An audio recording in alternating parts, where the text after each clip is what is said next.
Was I nervous to go to college? Oh God, yeah, of course I was. I remember my parents driving me out to Harvard my first year. God, looking back now, I was so scared of what? Of being a small fish in a big pond? Or whatever. Being looked down on as that old country bumpkin from Indiana. I was happy to move away from home, though. No, not away from my parents, but from small-town thinking and from plainness and from houses that just all seem to look the same for miles and miles. and from the constant interpreting from my parents. In a world that really doesn't have much patience. No patience because my parents were different. This is a selection of significant stories from the life of a girl named Lou Ann Walker.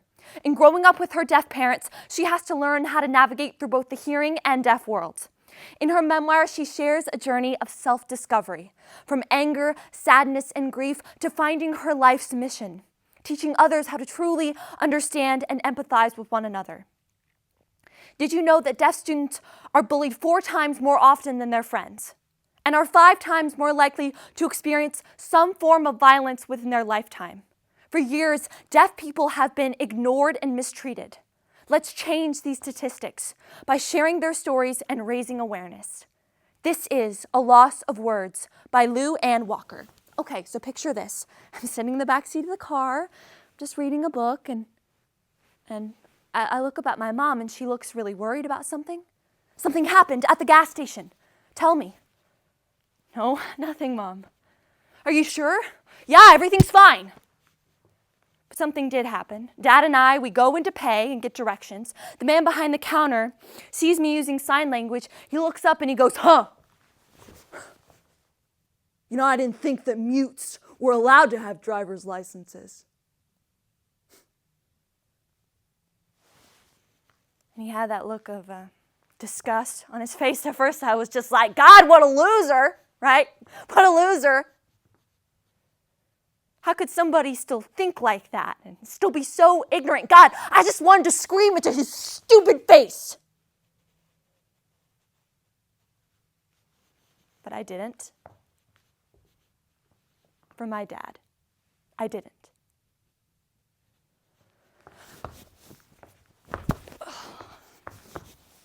Well, I finally got moved into my dorm room, and my parents were about to leave, but before my dad left, he turned and he looked at me in that way that he always did. And he said, "Oh, my daughter is going to Harvard?"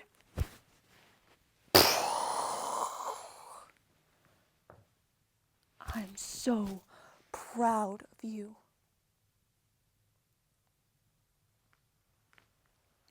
See, most people are just curious when they see my parents using sign language. But sometimes, I hear gossiping. People label them as mutes, or deaf dumb, or those dummies. And God, when I would hear those kinds of things just said about my parents all the time, man, my blood would just boil. You see, my parents communicate solely in sign language, but sign language is anything but silent.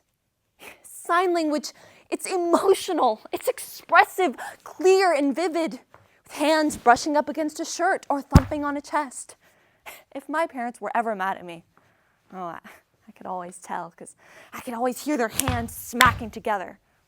Quiet, stop doing that, or I've had enough of you, you better watch it. No, needless to say, after a while, I got pretty good at using sign language. Well, after a few years at Harvard, I realized that I desperately needed to get a job, and so I turned to doing some interpreting work. I was so excited. I thought it'd be something that I'd be really good at, I remember my first job, though. It was at a hospital, and I was in interpreting for a woman who was deaf, and she was there with her husband, who was lying unconscious with all these machines around him. And I just remember her face when she got my attention. Tell me what they're saying about him. Please tell me. Please tell me.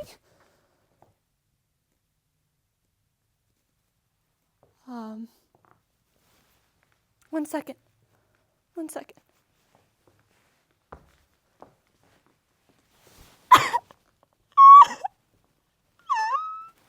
Oh God, what do I do?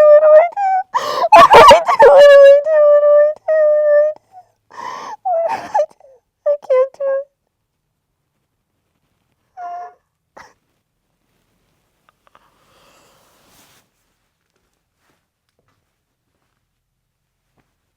Hi.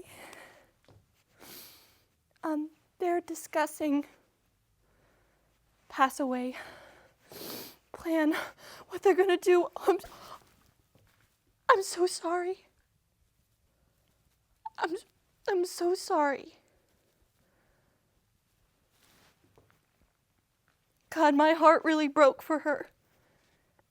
And you think that after dealing with something so traumatic like that I would just give up doing interpreting, but I didn't. Because I realized that being a voice for the deaf was so much bigger than my own pain or discomfort. One morning, I found myself in a courtroom. This time, I was interpreting for a teen. His name was Tyler, yeah. This boy was accused of attacking a woman with a knife while trying to steal her purse. Now, let me tell you this first. As a court interpreter, I had a lot of rules, but I had one very clear rule. I cannot disclose anything that the accused had signed to me with the judge before the hearing started. So I waited there.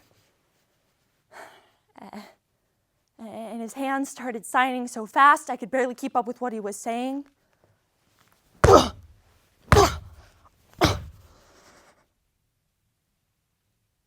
At first, he said it was just a fight.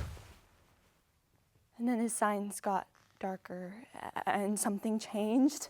And he started signing things like stab, kill, kill, stab, kill, kill. And I was the only one who really knew what he was saying. And then all of a sudden he comes up to me and he lunges at me and he looks me in the eyes and he says, "People die. I look and laugh."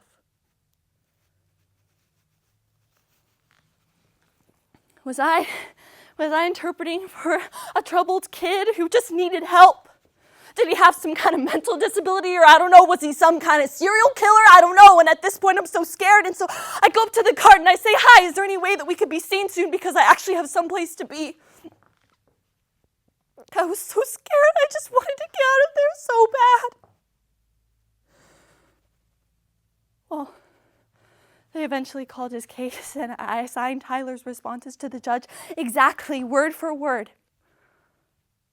That's all I could do.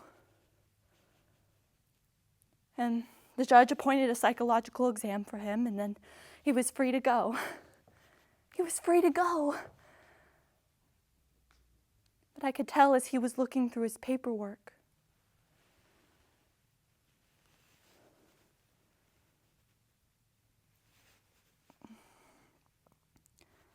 that he couldn't read it. He couldn't read it. He couldn't read it. He had nobody who ever really understood him. I rode down the elevator with Tyler, and he just stood there, staring at the floor the whole time. But before I left, he said, "You helped me. Thank you." You know, I never thought I would hear about Tyler ever again. But a day later, I got a call. The person told me that Tyler had killed himself.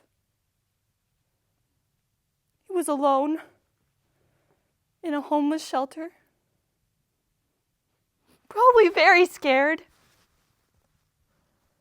I was asked to come in and give a formal report on the court case that I had with him, and the administrator, Becky, said, "Luann, this is for you. I think you might want to read it."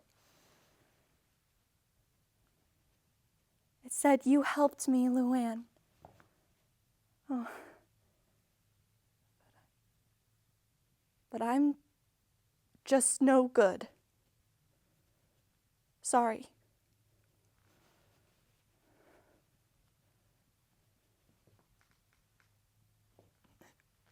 I was so angry.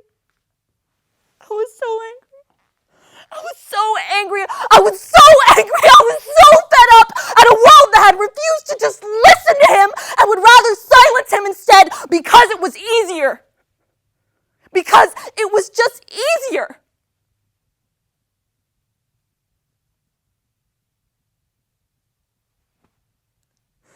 And you know, that's where the real pain comes from.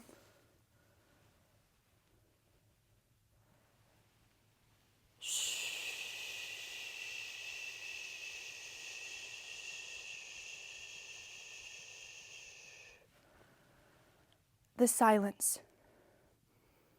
Helen Keller once said, "Blindness cuts people off from things, but deafness cuts people off from people." If we can open our hearts and listen to everyone's voice, then we have the power to change the world. One person at a time. Thank you.